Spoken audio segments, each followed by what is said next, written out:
Our Bible study today is on Revelation chapter 9, beginning at verse 1. Let us pray.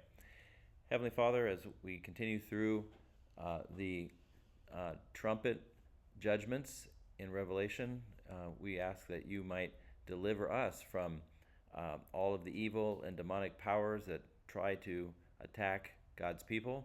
And we're thankful as we read through this section of Scripture that we see that you spare your people and you protect us, even as you've protected us from eternal condemnation through Jesus' death on the cross. But as we see the realities of these things coming into the world, we ask that you would help us to share the good news of salvation, and in doing so, save many. In Jesus' name, amen. So, as we finished chapter 8 last time, and it mentioned the first 4 trumpets, and then those trumpets were followed by natural disasters. So the end of chapter 8 talked about the eagle that flew in the middle of the air, and in midair, that is, and cried out with, the only time you have this animal with a human voice crying out, "Whoa, whoa, whoa," representing that the last 3 trumpet blasts will be even worse than the first 4. And in chapter 9, we'll be looking at only the 5th and 6th trumpet blasts. So as we look at these following catastrophes, you'll notice that whereas the first 4 were kind of more natural kind of catastrophes that were modeled after the plagues of Egypt. So these the 2 that are in this chapter, that is, there'll be another one there's kind of like a break, and then you'll find the 7th trumpet is like a couple chapters later. But these 2 are going to be also like the plagues of Egypt, but they're going to be obviously demonic, because they're not just like it describes the 5th trumpet blast as a locusts, but the locusts are like anything you'll ever see on earth. So you'll see that as we go along. And so you can see that he's really describing something other than locusts. He's describing a demonic attack. Okay, so let's read through the beginning of this section, and we'll talk about it. Verse 1, chapter 9. The 5th angel sounded his trumpet, and I saw a star that had fallen from the sky to the earth. The star was given the key to the shaft of the abyss. So who do you think this 5th angel is? Okay, what are the descriptions just in this verse? It sounds like Jesus now. Okay, well, it says it talks about the angel, and then John says he saw a star that had fallen from the sky to the earth. So the angel is described as a star and having fallen. Any other place in the Bible where you talk about a fallen star? Satan. That's right. Well, so let's look at Isaiah 14, 11 through 13. All your pomp has been brought down to the grave, along with the noise of your harps. Maggots are spread out beneath you, and worms cover you. How you have fallen from heaven, morning star, son of the dawn. You have been cast down to the earth, you who once laid low the nations. You said in your heart, I will ascend to the heavens. I will raise my throne above the stars of God, and I will sit enthroned on the mount of assembly, on the uppermost heights of Mount Saphon. Okay, so in these verses in Isaiah 14, who is being described? Sounds like Satan. It sounds like Satan, but the original context is Isaiah is speaking the word of God as a judgment over the king of Babylon. But we know that it's more than just the king of Babylon. The king of Babylon is an earthly symbol of a spiritual evil. Okay, and then you might get a better clue if I translate verse 12. How you have fallen from heaven, O morning star, son of the dawn. Okay, Is this really, let's see, Isaiah 14, am I in the right place? Isaiah 14 verse 11. I'm looking at verse 12 now. And 12.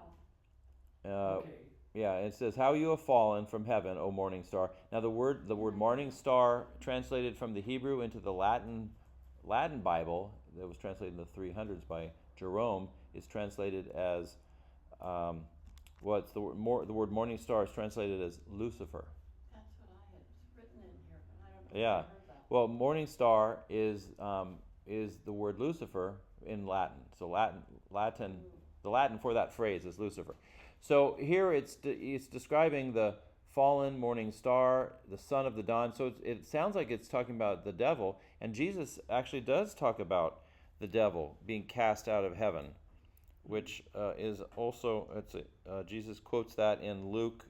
I think it's Luke 8. I'm sorry, Luke 10:18.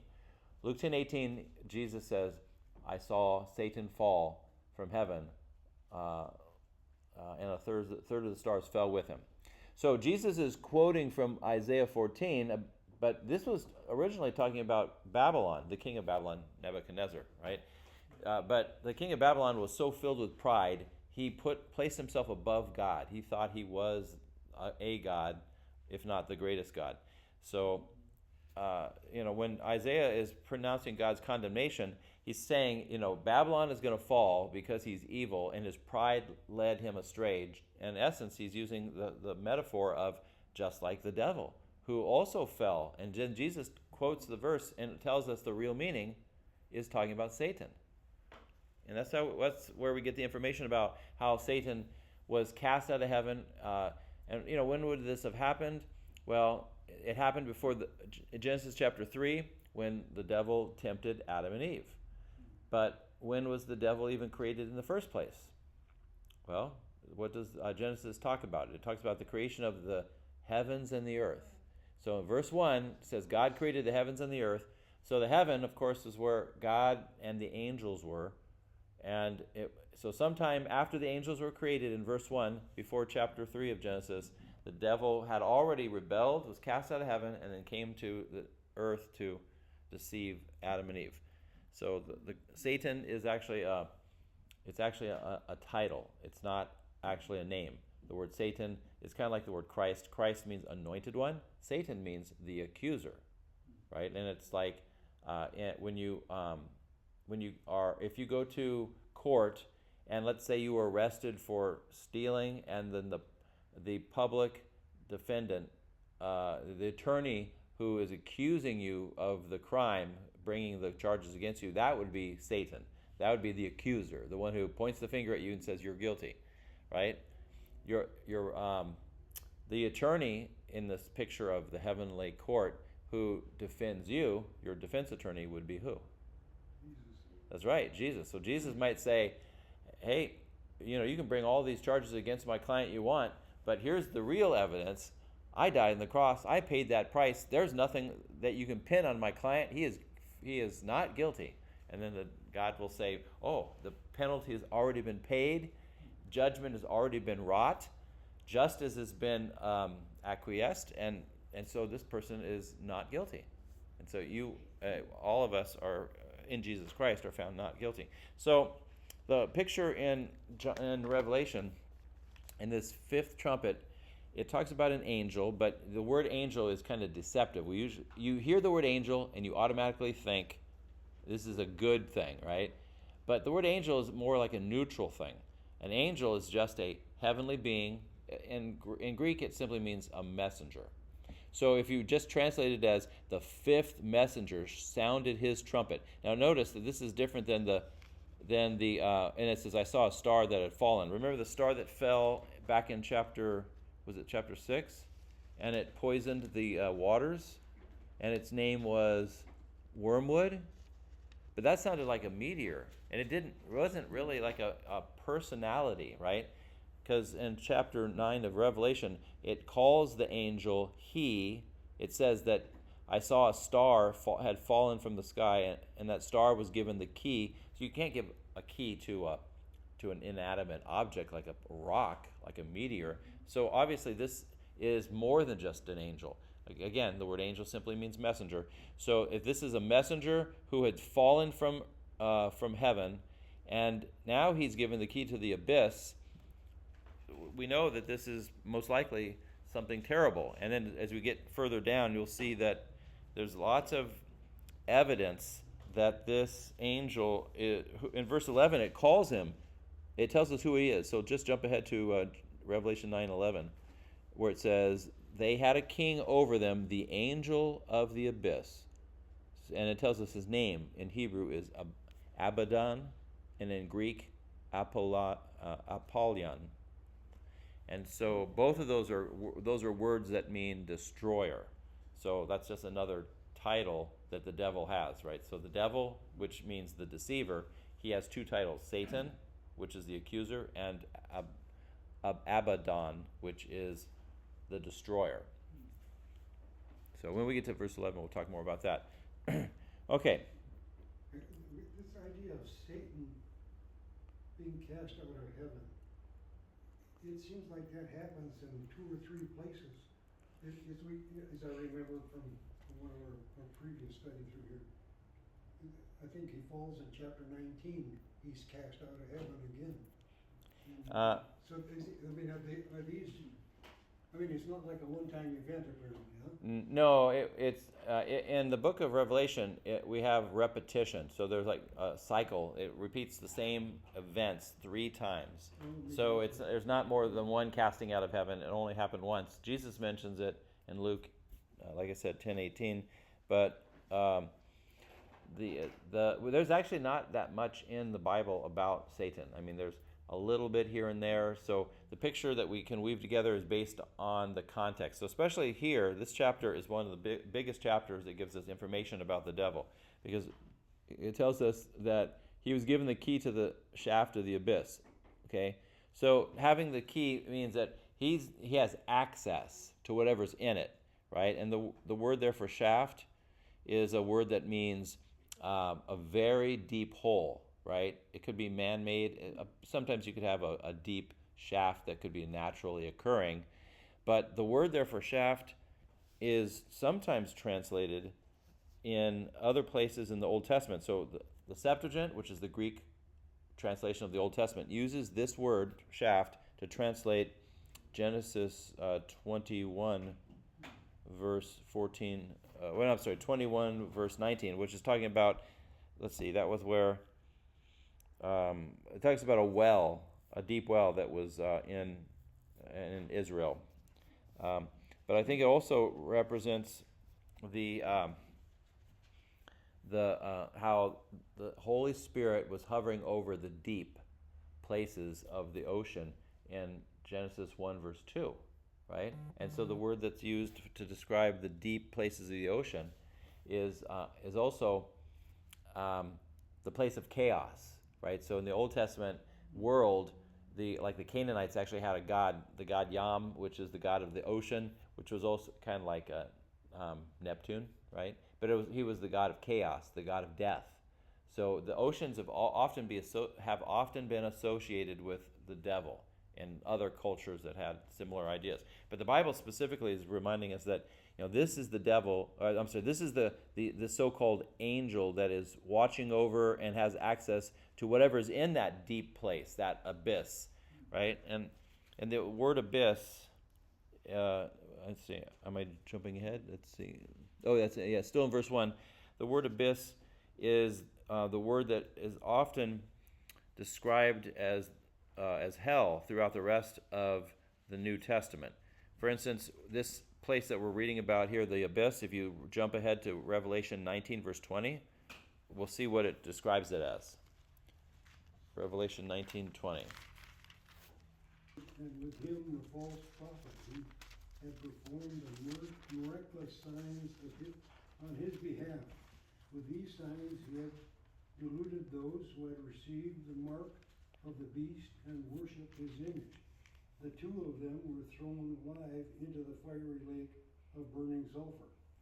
Okay, so here it's talking about what is there at that abyss. It's the lake of fire, the lake of sulfur. So if this so-called angel has the keys to this abyss, it's really the place where the demons are.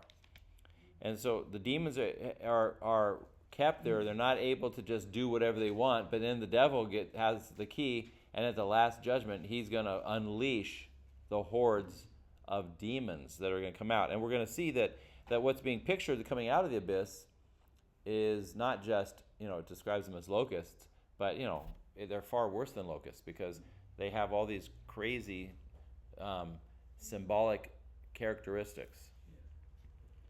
Okay. This is all very symbolic. It's allegorical. It's not necessarily prophetic. I was just reading that Isaiah wove some of this around old myths about that were common in the Mediterranean among different peoples. And Sargon II, the son of the Daystar, son of Dawn, was then a way to refer to Venus. And Venus rises and falls in the sky, and there's a comparison to Sargon. The notes in my study Bible actually say King talking about King of Assyria. Yeah. And he says this reference is to Sargon too, and so he's weaving kind of a story with it's allegorical. I don't think we can take it. Well, too okay. literally. The word allegorical means that it has no direct connection to reality, whereas I would say that it's symbolic because it does have a connection to reality.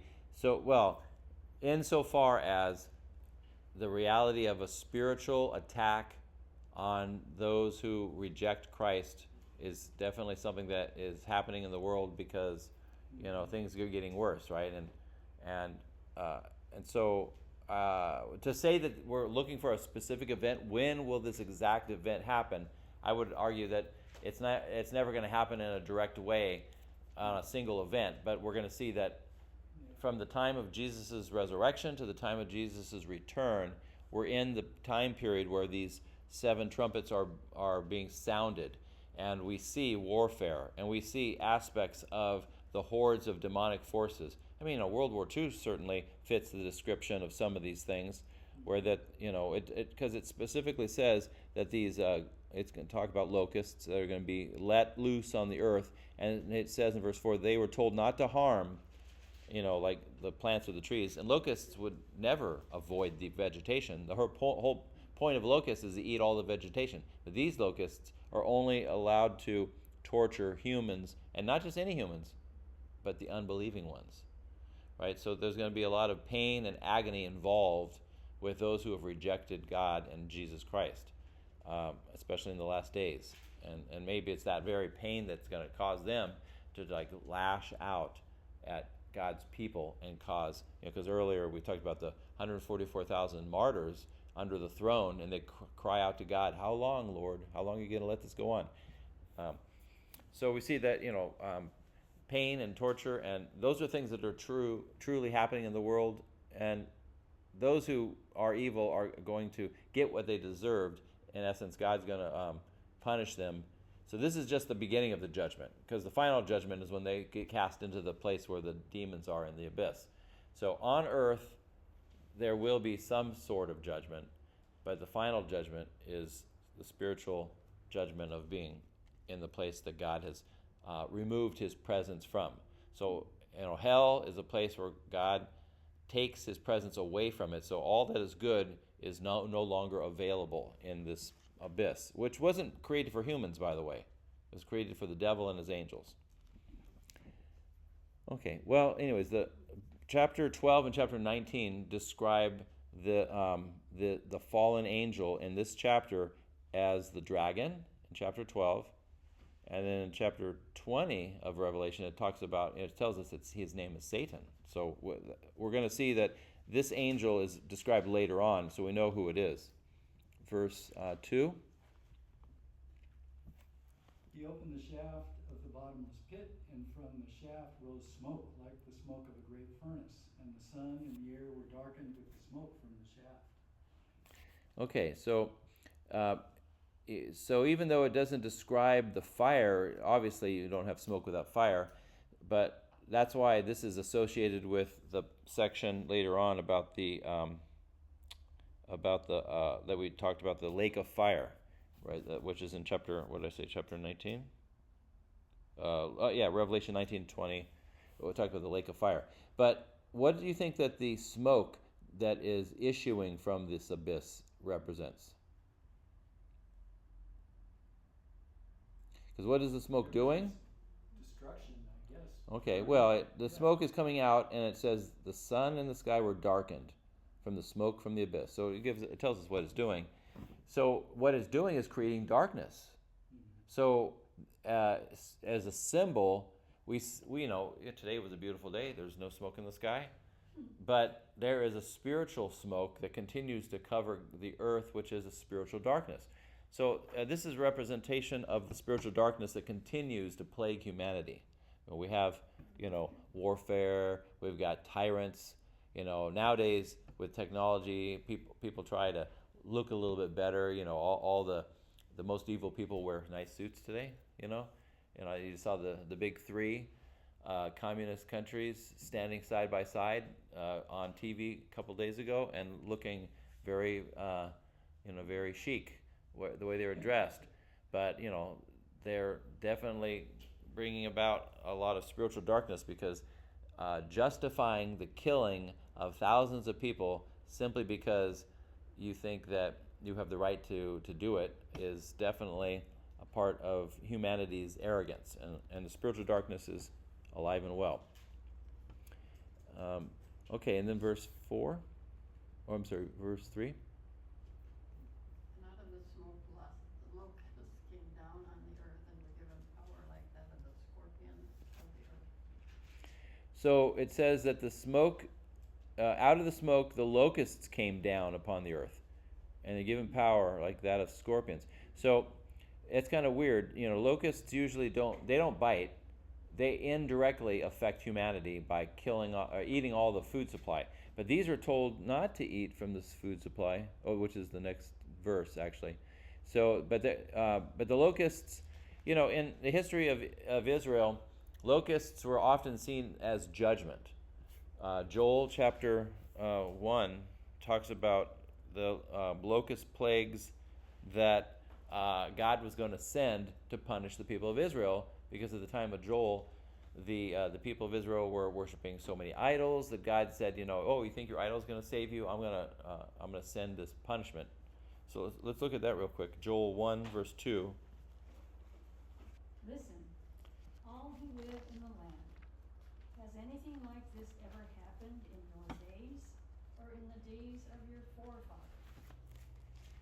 Okay, keep reading.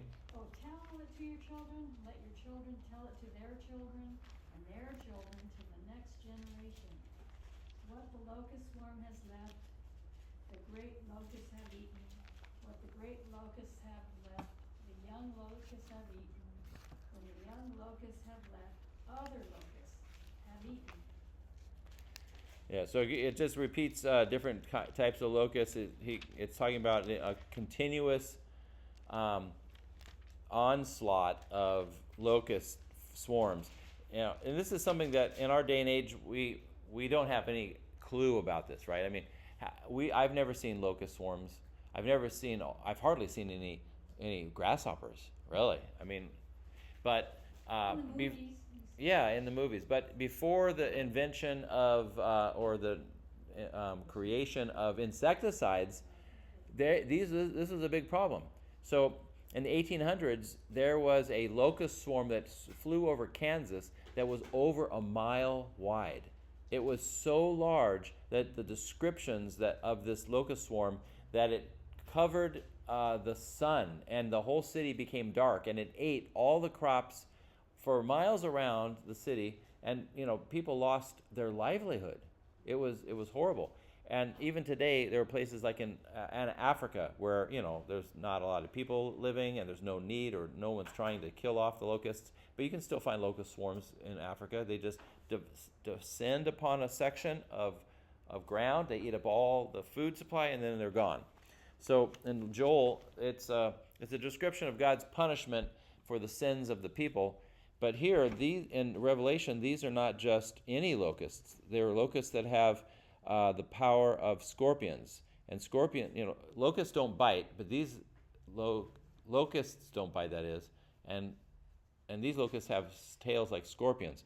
So they're going to be able to hurt those whom they come upon. So a scorpion can't get very far because it has to crawl on the ground, but a locust can fly. So that's why this is like, the scary aspects of both. You got one that can go wherever it wants, and then with a tail like a scorpion, it can sting whoever it wants. So think about it. This is really a picture of a demon. The kind of torture the demons can bring upon humanity are described in using these naturalistic symbols. Okay, in verse 4. They were told not to harm the grass of the earth or any plant or tree, but only those people who did not have the seal of God on their foreheads. Key verse. Yes, the people who have the seal of God on their foreheads are those who have been baptized, right? So the seal of baptism is pictured. It talks about how we've been sealed in our baptism as a guarantee for the Holy Spirit, a deposit placed upon us. Paul talks about that in the New Testament, and so the people of God here are protected, and here, whereas the people who do not believe in God are going to be the subject of the demonic swarms. And this isn't to say that evil can't touch Christians. It's just saying that in the last judgment, God's going to allow things to happen in a way that are going to really punish the evildoers. So the idea that a scorpion, let's see here. We just read verse 4, right? Not to harm. So they're not going to behave like normal locusts, and they're also not going to attack humans. Let's read verse 5, and then I'll continue. They were allowed to torment them for 5 months, but not to kill them, and their torment was like the torment of a scorpion when it stings someone. Okay. Notice that the verb is in what tense? It's they were not given power. Right, passive. The passive voice means that the authority for these locusts is coming from someone else. They're not doing this of their own accord. They're only given the authority to do this by someone else. So who gives them the authority to kill? It says here, not given the authority to kill, but given the authority to torture. So it's a passive voice. Who's giving them the authority to be able to torture? We might say the devil, but ultimately it's God, because God is the only one who can stop this. And the difficulty is, if God can stop it, why doesn't he stop it? Well, then again, he has to be a God who is just. And here, punishing those who have done evil is just. So it's not telling us he's punishing, Christians are also guilty of sin, but we're saved because of the blood of Christ. And so the whole idea of protecting God's people from the onslaught of punishment on evildoers, it's just like the book of Exodus, right? In Exodus we had the plague of the plague of locusts in the book of Exodus is found in chapter 8:22. Well, actually, the punishment for the unbelievers and where God's people are protected are found in several places. Like each of the plagues in Exodus describes things that happened to the Egyptians, but the people of Israel were safe from those. So like Exodus 8:22, Exodus 9:4, Exodus 10:23. These are places where it says that the people of God did not feel the effects of the plagues. But let's look at the first one from Exodus 8:22. But on that day I will set apart the land of Goshen, where my people dwell, so that no swarms of flies shall be there. That you may know that I am the Lord in the midst of the earth. So God protected the people of Israel from the swarms of flies here. Just like in Exodus, in Revelation, God is going to protect believers from the swarms of these. Well, and they're not just locusts; they're demonic in the description that we see. So, there are lots of the 10 plagues. some of the plagues that we see in the book of Exodus are like, there are plagues of locusts. There's also a plague of the death of the firstborn, the 10th plague, which is the plague of the Passover. And these are similar to the kinds of things that we see in this chapter of Revelation 9. But we see that it's definitely a lot worse because, locusts don't normally sting anything. Yeah, the 8th plague is locusts. Yeah, okay. Exodus 10. So the 8th plague of Exodus is similar to this one, except these locusts aren't going to eat any of the food, the vegetation. They're only going to sting people. Okay, so let's go back to Revelation 9, verse 6. 6.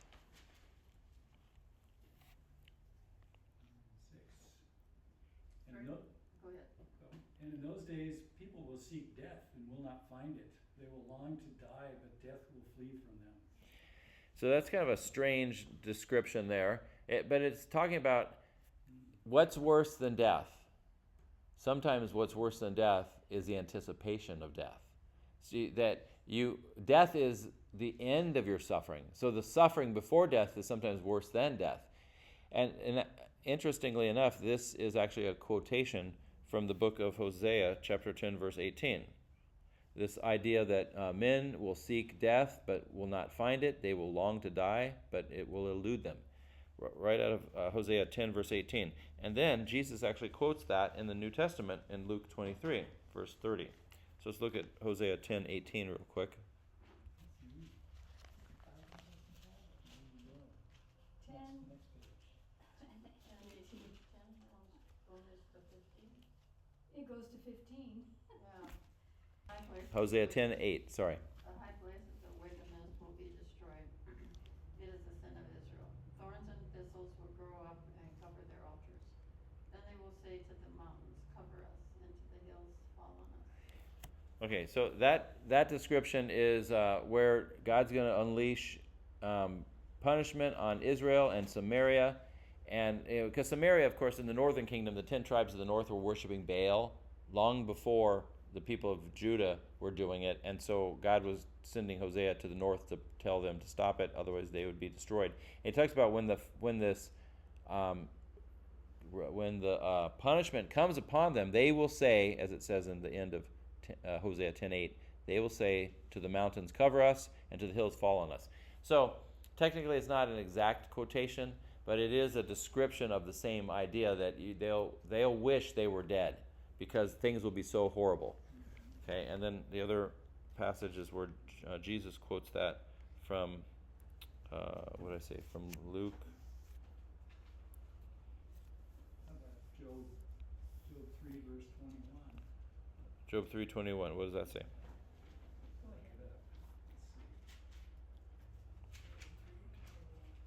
Look ahead. it up. Let's see.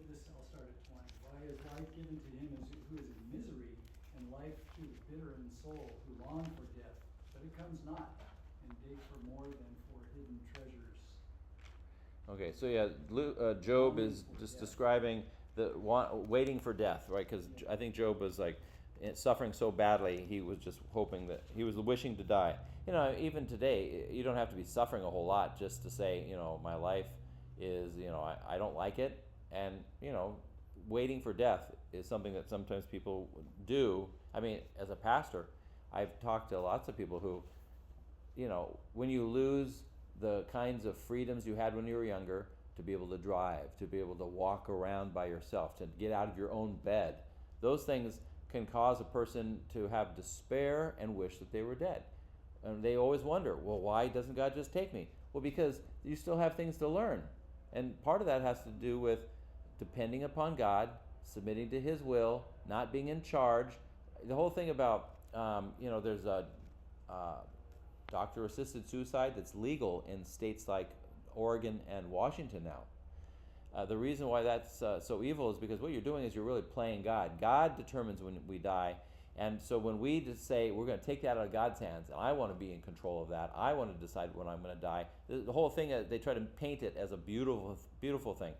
Death with dignity. Because nobody wants to look bad, so we determine that when we want to die.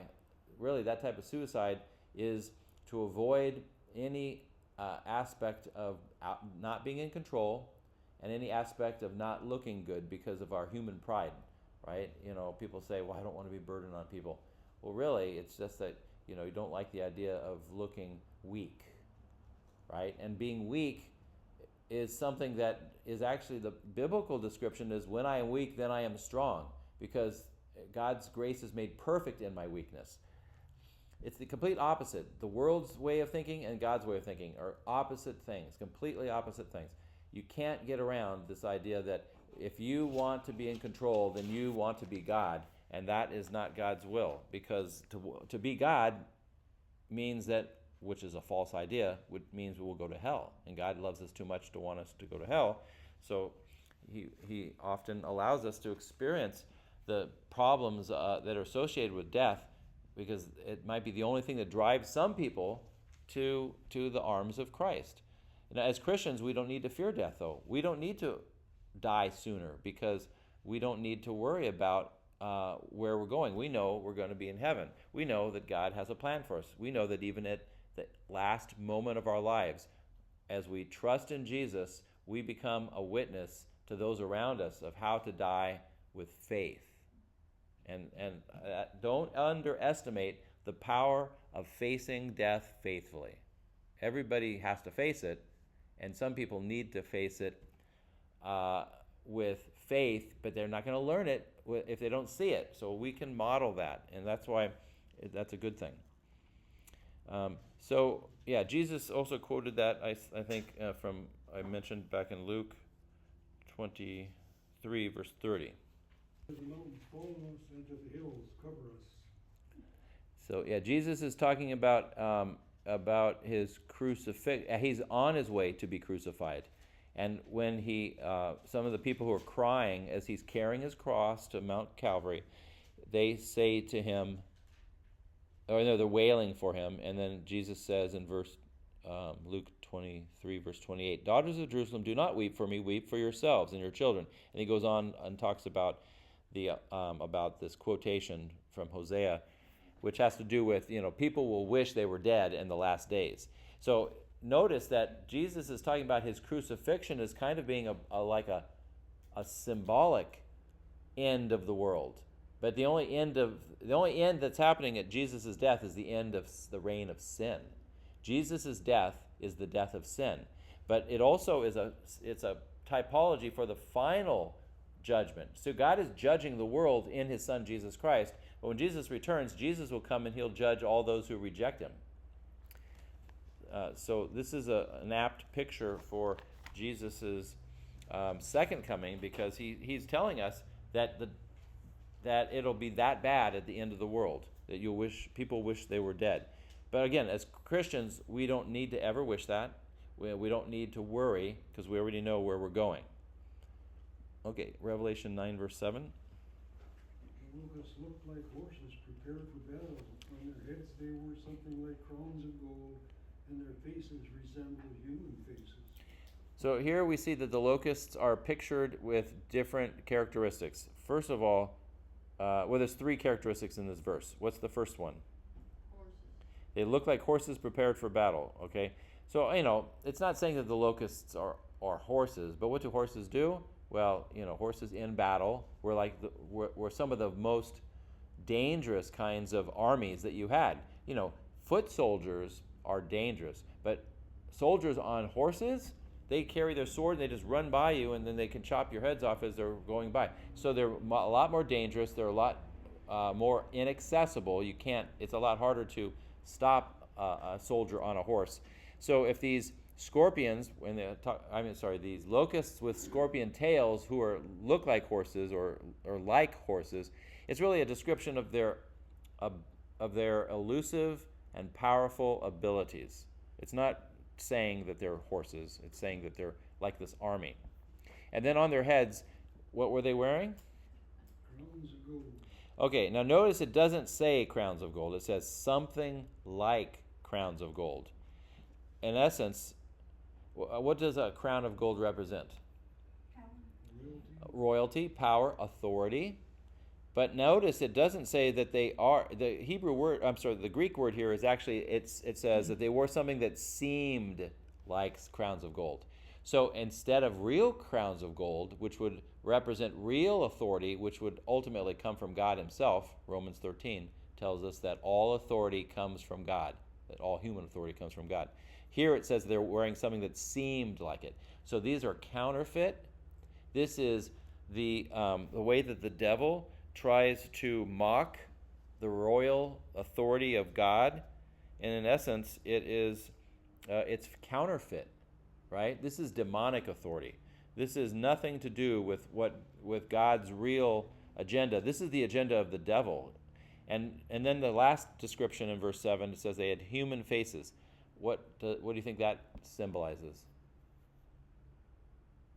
Well, none of the animals of the animal kingdom are able to create, bombs and tanks and stuff like that. Only humans. So anything that has to do with a human face is really a symbol of human intelligence. So though these are like they look like insects, they're like locusts, and they're like pests, like scorpions, and maybe they're organized like horses, but ultimately they're just as intelligent as we are because they were created.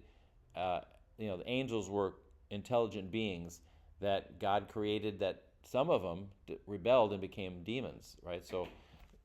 Humans and angels both have intelligence and willpower, and the difference is that the angels were spiritual beings without bodies, but humans have both a body and a spirit.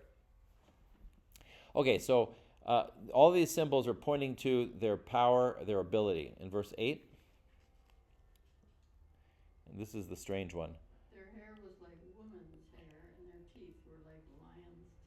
Okay, so two more descriptions of these demonic hordes. Why would they have hair like women's hair? First of all, a locust with a scorpion tail and hair like a woman. That is just, if you painted something like this, it would just almost be laughable because it just look so ridiculous. But again, because this is not supposed to be visual, it's supposed to be symbolic, and through an oral culture, the first thing you would think of is, oh, what does a woman's hair usually bring to your mind? Well, Paul says that women should cover their hair in public because their hair is their glory. It's their beauty, and that is something that belongs to their husband. So in marriage, the whole idea of women covering their head, it's a biblical idea, but it has to do with modesty. So a woman's hair represents beauty, and so in the biblical times, covering your hair meant that you reserved your beauty for your husband. And usually women without their hair covered were what? Prostitutes, yeah. Mm-hmm. So today we do not associate that in the West. Women's hair not being covered is not associated with prostitution any longer. How do you know? But because women don't cover their hair in church anymore. No, but that's what I mean by that. Women project the wrong thing. Yeah, well, a lot of women do take advantage of their beauty and use it for their advantage, right? And so God gave beauty as a gift, and beauty should be appropriately used in the context of marriage. It's for the benefit and the blessing of the connection between husband and wife, but other women use it for to make money, for sex, for prostitution, whatever, and that's what it was associated with as a public display in the ancient world. But that is still true in other cultures. Why is the Islamic world so up in arms against women uncovering their hair?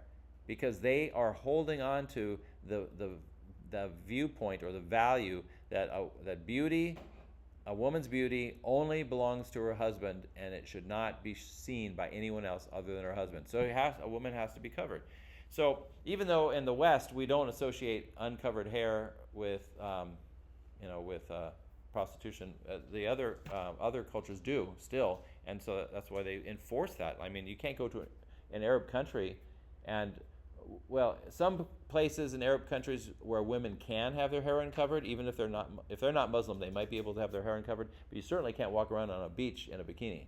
That is like that. You'll be arrested for that. But a lot of those Arab countries, they do have laws that women have to cover their hair.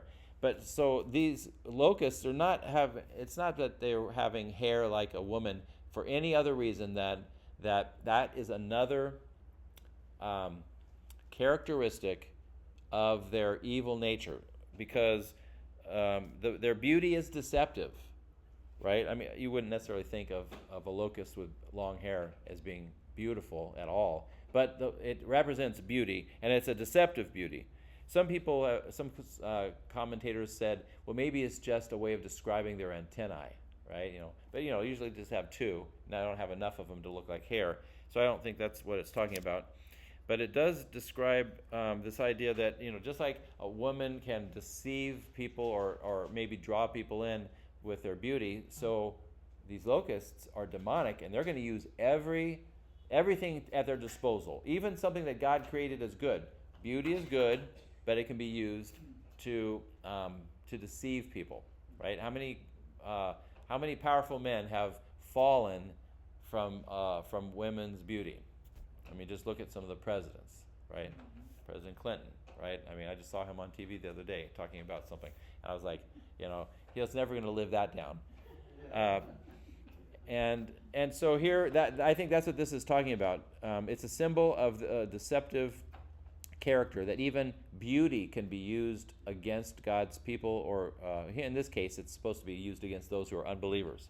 These creatures, these locusts, were not part of the original creation. They were not, beasts of the field that God created and Adam named. They're ginned up to be as horrible as possible. Right. Well, there's no creature on earth that looks like this, where it has a locust body, a scorpion tail, and hair like a woman, and also teeth like a lion.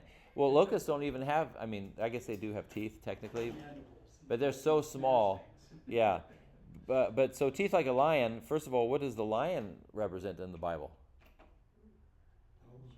Well, the devil, right? The devil is like a roaring lion seeking someone he will devour. 1 Peter chapter 1 and 2 talks about the devil being like a lion. So this is demonic.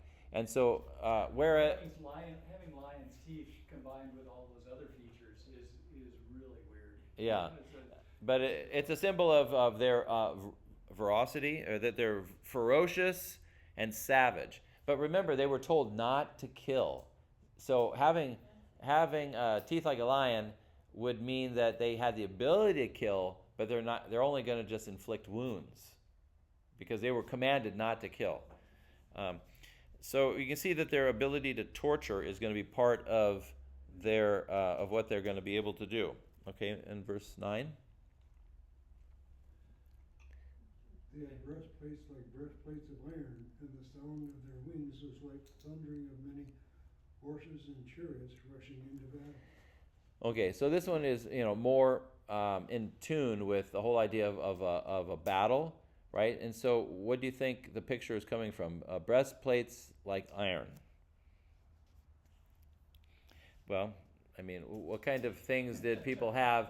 Who was the power Reptilian. Yeah, okay, reptilian, yeah, that's a good one. Like a dragon, and of course the devil is called that great Satan, the dragon in Revelation chapter 12. But 1 Samuel 17 verse 5 talks about the breastplates of iron and armies that attack, and like the Philistines and Goliath. And so the enemies of God's people often were better armored than God's people. But at the time that this was written, it would have easily come to mind the breastplate of the Roman army. Yeah, so the Romans were vicious. They were almost unstoppable. Arrows, spears, knives, you couldn't stop them. It couldn't pierce their armor. I don't think they actually had. Often metal armor was too expensive and too difficult to create for millions of soldiers, so they had leather. But the leather sometimes they would soak it, so if you had a flaming arrow that hit it, it would douse it as soon as it hit the leather. But these are described as being warriors, and they have this protection. Okay, in the next verse, yeah. They had tails with stingers, like scorpions, and in their tails they had power to torment people for 5 months. So verse 10 basically repeats stuff we already heard. It repeats the tails of stingers, it repeats the scorpion things, it repeats the power to torment. And so this repetition is similar to the way that a Hebrew would speak. So this is called a Semitism. A Semitism is using a characteristic of your own language in another language.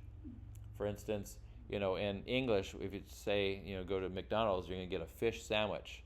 But if you order it in Spanish, it would be a sandwich of fish. So if you say in English, sandwich of fish, I would know that you were probably born into a Spanish-speaking household, because that's a Spanishism, right? So a Semitism is where you speak in a Hebrew word order, or you do something that Hebrews often do, which is repetitive talking, and you put it into, because this is written in Greek, and so the Greek language, you don't often repeat things over and over again. But John is Jewish, he's from a Hebrew background, and this is his style of writing, even though it's written in Greek. So the repetition, but there's one detail in this sentence that's different than what we read about before. How long will they torment people? 5 months. Why 5 months? Well, lots of commentators and scholars have tried to determine, is there any mention of 5 months in the New Testament? There's only one place. It talks about like this 5-month visitation of Elizabeth when Mary was pregnant and she came to visit Elizabeth. But that has nothing to do with this. I don't think there's any connection there. So the more likely thing is, how long do locusts live?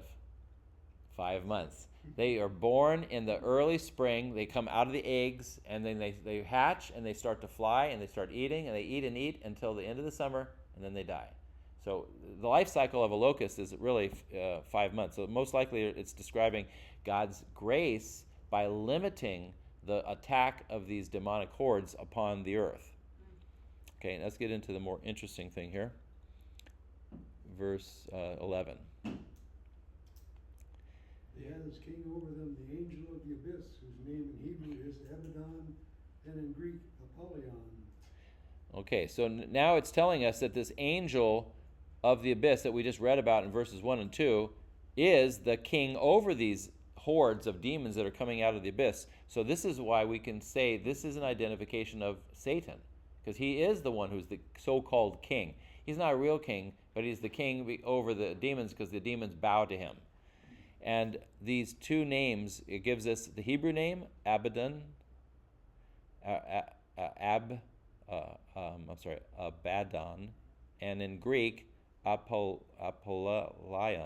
They're strange names, but they both are Hebrew and Greek for a specific word. The word is the destroyer. So if we're talking about this king over the demons of the abyss, which is where the lake of fire is, we're talking about Satan. So Satan's other names are these names here, which just mean destroyer in English. So they're titles, and as a title, what does the devil do? Well, he is the destroyer, because the kinds of things that he does. Let's look at Exodus 12, verse 23. The land to strike down the Egyptians. He will see the blood on the top and sides of the door frame, and will pass over that doorway, and he will not permit the destroyer to enter your house, to your houses, and strike you down. Okay, so in Exodus 12, we're talking about the angel of death that passes over. That's why the 10th plague is called the Passover, because the angel passes over the houses of those who have the blood of the Lamb on it. But the angel of death is also called here the destroyer. Now, I've always wondered, is the angel of death, is it an angel that's good, that's just carrying out God's instructions, or is this angel evil, like the devil? So I'm not sure if in the book of Exodus that we're describing the devil in particular, but the whole idea of the destroyer is also described in Psalm 78, verse 49, an agent of God's wrath against the Egyptians, and it's similar to a band of destroying angels. So God used angels to carry out his will to punish people, and there's places like 2 Samuel 24 and 2 Kings 19:35 that talk about God sending angels, a destroying band of angels. I think that using the word angel can be misleading, because in English we always think of the word angel as being a good thing. But remember, Jesus said that the devil can appear like an angel of light. So we have to remember that beauty is not the main characteristic of an angel. Morality and goodness is the main picture of a good angel, right? So, because an evil angel will want people to be afraid of him and to bow down and worship him. Because a lot of times when people see an angel, they fall on their face and then they say, they say, get up and do not fear. Why? Because they're not God and they're not going to demand any worship. If they do demand worship and they do enjoy being worshipped, then you know that they're demonic and they're not from God. Anyways, the idea of a destroyer angel is found in Exodus, and ultimately, if that is not the same as the devil, which I'm not sure it is, we can certainly call the devil the destroyer because his main purpose is to destroy things.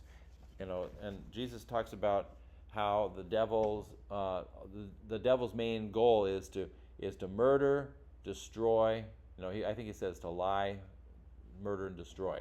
Right. So those are the three characteristics of the devil: that he's a liar, a murderer, and a destroyer. Okay, and let's see. We'll just finish off Revelation 9, verse 12. The first woe is past; 2 other woes are yet to come. So it just kind of it shows us as a literary break. In that verse, all it's telling us is, the 5th trumpet has been sounded. Now get ready for the 6th trumpet. And then verse 13 will be the 6th trumpet, and that'll be the end of chapter 9. And then we'll have a break between that and the 7th trumpet, which doesn't happen until a few chapters later. Okay, so we'll stop here.